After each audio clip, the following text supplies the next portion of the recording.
And we're back to learning HTML, and this time I'm going to show you how to use the UL tag. This tag stands for the unordered list. Here it is. Let us simply create one.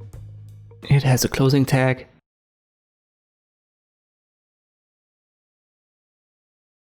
And if you just have it like this, let me save it and reload it, you won't see anything.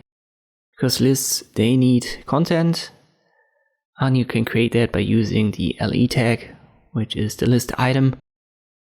And here you can now see it. So if I add a little bit of text to the list item, we've got the typical design for these lists. Let me add 2 more items.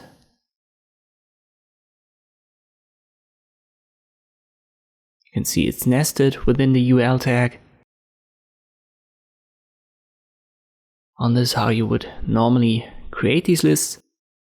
There's a second type of list, which is the ordered list. I'm going to go over that in the next video. And you can style these lists via CSS. I'm going to make videos about that in the future, so I don't want to dive too much into it here.